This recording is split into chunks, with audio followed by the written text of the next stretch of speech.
Trump, que fue anoche, 90 minutos, organizado por CNN, Jorge, en los cuales, bueno, se han dicho de todo, ¿no? Yo creo que ha sido no solamente Trump atacando, ha sido ambos que se han dicho, pero sobre todo que ahora queda ese pedido que algunos consideran que Biden no está al nivel o que debería dar un paso al costado. Y que, sí, como estás, Paola, y que de repente debería ser Michelle Obama la que tome la posta. Yes. Y vamos a hablar también sobre las elecciones en Irán, para las cuales todavía aún no hay resultados, pero vamos a hablar de algunos escenarios de lo que podría suceder. Bien, vamos a empezar con Estados Unidos. Estamos a menos de 5 meses de las elecciones presidenciales en Estados Unidos y el actual dignatario Joe Biden y su rival, el magnate Donald Trump, tuvieron un primer acercamiento. Ambos postulantes protagonizaron un tenso debate en donde el republicano se mostró más agresivo, mientras que a su contrincante le costó hilvanar mensajes. El multimillonario puso en aprietos a Biden en temas como migración, aborto y conflictos fuera de las fronteras. Por su parte, el actual dignatario afirmó que elegir a Trump será votar en contra de la democracia. Una encuesta realizada por la cadena organizadora del encuentro señaló que el 67% de los televidentes piensa que Trump se desenvolvió mejor que Joe Biden. Nespresso presents a summer that goes on and on and on and on. Introducing Pantone.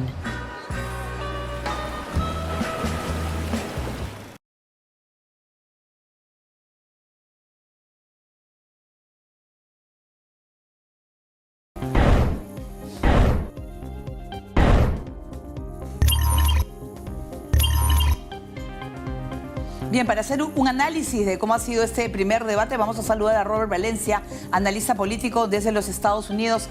Muy buenas noches. Robert, ¿cómo has visto tú el debate en los cuales quizás algunos hemos visto a un Joe Biden que parecía pensativo, que a veces quizás preocupó a miembros de su campaña? ¿Cómo has visto tú sobre todo estas idas y venidas de diversas ideas de ambos? Bueno, primero que todo, buenas noches a ustedes. Muchas gracias por la invitación. A ver, yo creo que el debate se puede resumir de ambas formas. Primero, yo creo que la primera observación que puedo hacer es que hay que hacer una distinción entre la sustancia, el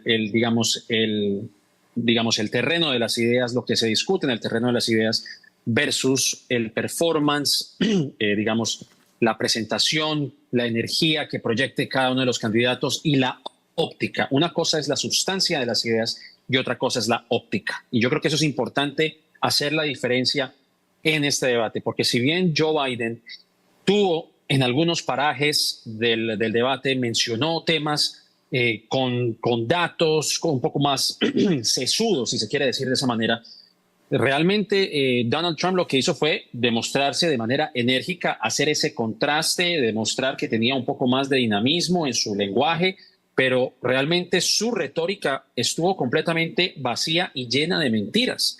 Y yo creo que si vamos a hablar de un debate donde es precisamente donde se comparten o se hace un contraste en el terreno de las ideas, pues ahí hay mucho trecho. Pero como es un debate televisivo, la imagen y la óptica es la que prevalece, independientemente de lo que diga un candidato o el otro. Por eso es que los votantes, o por lo menos una parte del electorado que vio ese debate, da como ganador a Donald Trump. Pero eso no quiere decir que Donald Trump sea necesariamente el candidato ideal. Y lo digo porque realmente lo que ha hecho o lo que hizo Donald Trump durante esos 90 minutos fue, de esos 90, la mitad del tiempo se dedicó a atacar a Biden y la otra mitad se dedicó a decir una cantidad de mentiras, como un ejemplo claro fue el de decir que las personas que transgreden la frontera o que pasan la frontera son personas que han salido de instituciones mentales, que han salido de cárceles, lo cual es totalmente es falso. Dice que el presidente Biden lo que quiere es asesinar niños después de haber nacido. Eso tampoco me parece que sea dentro de una realidad. Él repite también la mentira de que hubo un fraude en las elecciones del 2020. O sea que ninguna de estas mentiras fueron contrarrestadas ni controvertidas por ninguno de los moderadores ni por el mismo Joe Biden. Y creo que esa es la observación que yo hago. Una cosa es lo que se discuta en el plano de las ideas y otra cosa es la óptica. Y en debates televisivos, la óptica es la que va a prevalecer. Robert, ¿cómo estás? Buenas noches. Algo que es sintomático es que el expresidente de los Estados Unidos, Barack Obama, dio a entender que habían días en que se tenían malos debates, en que había un candidato que podía tener una mala performance en un debate, y este parece haber sido el caso del presidente Biden, que se mostró ronco, que tuvo cierta incapacidad para poder hilar una serie de ideas. ¿Qué se ha dicho en Estados Unidos y qué se dice en la interna del Partido Demócrata sobre la posibilidad de que haya un candidato que pueda reemplazar a Biden en el ticket demócrata? Bueno, estamos a casi 24 horas después de que se realizó el debate y ya comienzan a vislumbrarse algunas observaciones precisamente respecto a lo que ocurrió anoche. Bueno, creo que Joe Biden no va a dar su brazo a torcer, va a seguir siendo el nominado opcional para el Partido Demócrata, de la misma manera que Donald Trump no va a dar su brazo a torcer y va a continuar en su carrera por la presidencia. Algunos donantes, algunos contribuyentes de grandes cantidades de dinero para la campaña de Biden también han demostrado su respaldo. El día de hoy, precisamente, el presidente Biden dio un discurso en Carolina del Norte en respaldo al gobernador de ese estado, que es también del Partido Demócrata, y se mostró con la misma actitud que todos quisieran o hubieran deseado haber visto del presidente. Se mostró energético, se mostró sensato, se mostró coherente, totalmente opuesto a lo que vimos anoche. Y esa es la pregunta que ahora todo el mundo se hace.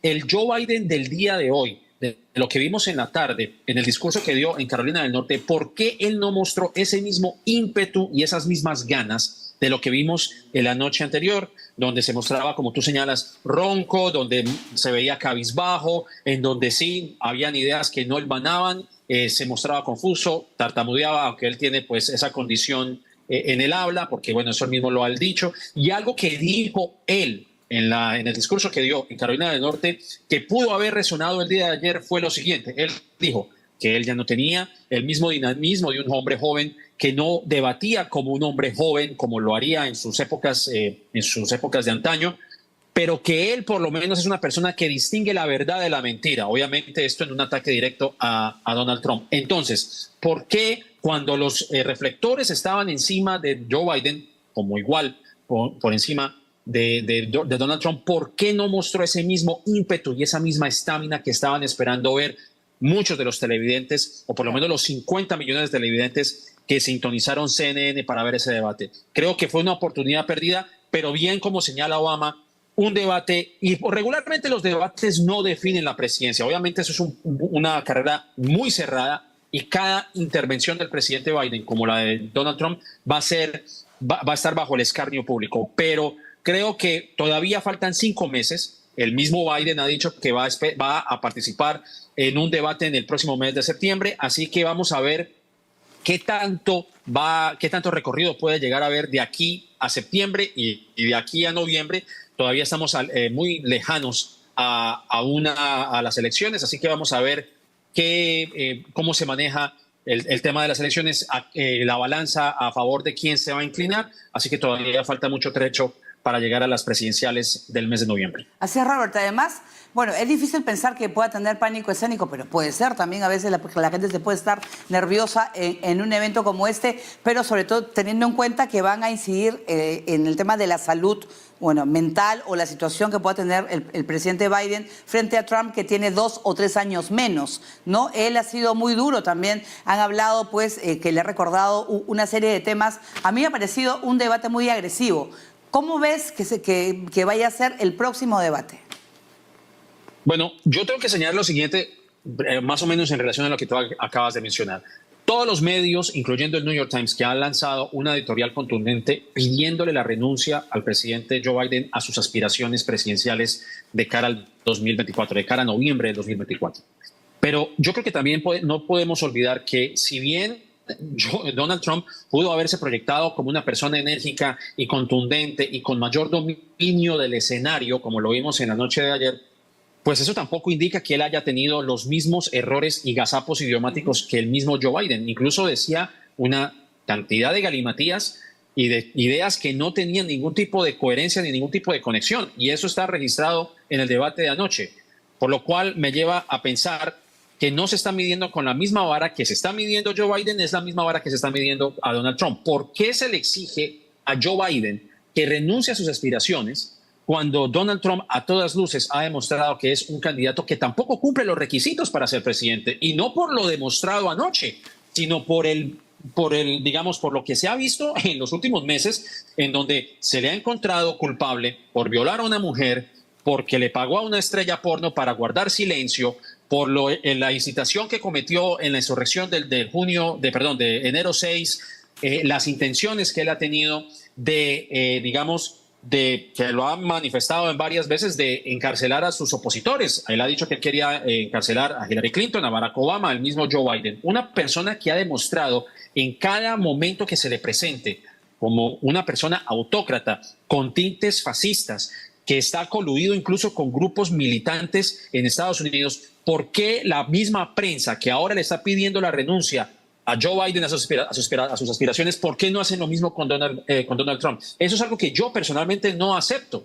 Si así va a ser la medida de las cosas, entonces, bueno, cancelemos las elecciones y esperemos hasta el 2028 entonces. Yo creo que eso también es importante dejarlo sobre la mesa, porque me parece que también estamos siendo reaccionarios. Yo no estoy diciendo que la presentación que hizo Joe Biden fue estelar, me parece que fue un desastre, y yo creo que Joe Biden va a tener que plantearse cómo proyectarse a los estadounidenses de aquí hasta septiembre y en un eventual segundo debate con Donald Trump. Pero me parece que también estamos entrando en un momento de pánico escénico de parte de los demócratas. Si esto fuese lo contrario de los republicanos, simplemente dirían, bueno, eso es un debate es un debate cualquiera, y sigamos adelante, y le seguirían prestando apoyo a Donald Trump. Ese es el contraste grande que existe en la política. Con todos los defectos que tiene Donald Trump, el Partido Republicano lo sigue respaldando. Y en ese traspiés que tuvo Joe Biden, ahora los demócratas se lanzan a apretar el botón de pánico. Entonces, ¿de qué estamos hablando aquí? Yo creo que esa es por lo menos mi observación en el tema político, tanto de ambos partidos, tanto del republicano como del demócrata. Robert, al margen del desempeño de los candidatos, ¿qué se ha dicho en términos de mensajes y en términos de las prioridades de políticas públicas de lo que sería una eventual administración demócrata de Donald Trump o una continuación de la administración demócrata de Joe Biden para el año 2025? Precisamente el día de hoy salieron varios fallos de la Corte Suprema, precisamente una Corte Suprema abiertamente conservadora, y que de los 6 conservadores o de los 6 jueces conservadores, 3 de ellos fueron puestos por la administración de Donald Trump en la administración pasada. Y a medida que lo que hemos visto, ¿y por qué hago énfasis en esto? Porque la Corte Suprema básicamente ha redoblado esfuerzos para desmantelar lo que conocemos nosotros como un orden judicial. Le están dando, el día de hoy, le quitaron facultad a las agencias federales y dejaron que las ramas judicial, muchos de ellos de corte conservador e incluso corte pro-Trump, decidan en las regulaciones ambientales, particularmente ambientales. ¿Y por qué hago este señalamiento? Porque un segundo término de Donald Trump lo que va a representar es la continuación del desmantelamiento del movimiento progresista, o por lo menos de los alcances que se han logrado hasta el momento como sociedad en Estados Unidos, no solamente en el plano del derecho reproductivo de la mujer, sino también en la protección ambiental y en la protección también de los derechos de las personas LGTB. Y esto, digamos, sucediendo bajo una administración demócrata, pero la rama judicial en cabeza precisamente de la Corte Suprema está desmantelando estos alcances que se han venido logrando como sociedad, también vulnerando muchas veces los derechos de las comunidades de la minoría aquí en Estados Unidos. Entonces, si esto ocurre en una época en donde estamos en una administración demócrata, no quiero imaginarme lo que podría llegar a ser una segunda administración de Donald Trump, que incluso promete redoblar sus esfuerzos, porque él lo ha dicho, que él va a desmantelar el Departamento de Educación, el Departamento de Justicia, el FBI, va a perseguir a sus enemigos políticos. O sea que él lo ha dicho y lo ha manifestado varias veces, que va a ir detrás de los medios de comunicación adversos a él, va a ir detrás de las personas que él considera que le han hecho mal, O sea que él va a llegar con una sed de venganza, por ponerlo de alguna manera. Y así es como está la situación en Estados Unidos. Yo creo que si nos vamos a dejar a llevar por las emociones de lo que ocurrió el día de ayer, también hay que analizar el prospecto de una posible administración de un corte de ultraderecha, antiglobalista, y yo creo que ese es el escenario que se está presentando en Estados Unidos. Pero creo que también por el lado demócrata deben de hacer un mejor esfuerzo en conquistar el voto indeciso, que al final de cuentas, si bien es un porcentaje pequeño, es el que va a decidir las elecciones en noviembre. Sí, Robert, ¿qué te ha parecido a ti cuando han hablado del tema de la inmigración? Ahora, sobre todo, pues que hay tantos casos, recientemente un caso, por ejemplo, de una niña de 12 años asesinada por dos inmigrantes venezolanos. Hay esa preocupación por la situación de seguridad ciudadana en los Estados Unidos. A ver, yo creo que hay que señalar lo siguiente. Esos hechos, obviamente, son gravísimos y debe aplicarse todo el peso de la ley a las personas que cometieron esos crímenes. Si fueron estos inmigrantes, pues obviamente tendrán que ser sometidos a la justicia y que cumplan la condena que los jueces consideren pertinente. La ley, como es el caso y como ha sido con el tema de Donald Trump, nadie está por encima de la ley. Ni migrantes recién llegados, ni ciudadanos cualquiera, y mucho menos el presidente o expresidente de los Estados Unidos, en este caso el expresidente Donald Trump, como se lo vimos en el juicio que se le hizo aquí en la ciudad de Nueva York. Pero caemos en equívocos si señalamos un caso como el que tú estás señalando y pintar a todos los inmigrantes de criminales. Y yo creo que eso es lo que está y lo que hizo Donald Trump el día de ayer, donde él, en una andanada de mentiras, en donde ni los moderadores ni Joe Biden lograron revertir esa mentira o refutar esa mentira, al señalar que millones y millones de inmigrantes, muchos de ellos hispanos, por supuesto, vienen a Estados Unidos a a desatar el caos. Pues eso no es así, porque incluso los hispanos y los inmigrantes en particular son las personas menos propensas en cometer crímenes comparado con ciudadanos estadounidenses, personas del común aquí en Estados Unidos. Entonces, caracterizar a los migrantes, y en particularmente a los migrantes venezolanos, que vienen simplemente a cometer fechorías, pues me parece que es caer en esa retórica anti-inmigrante y racista, porque hay que decirlo, es una retórica racista, la cual se vio en todo su esplendor en la noche de ayer, sino que lamentablemente ni los moderadores, y como vuelvo e insisto, ni Joe Biden lograron revertir. Muy bien. Es una situación lamentable, pero no se puede caracterizar a todos los migrantes de criminales. Muy bien, muchas gracias pues a Robert Valencia, analista político desde los Estados Unidos, que ha estado con nosotros. Gracias, Robert. A ustedes muchas gracias por la invitación. Muy bien, vamos a hacer una pausa y regresamos con más.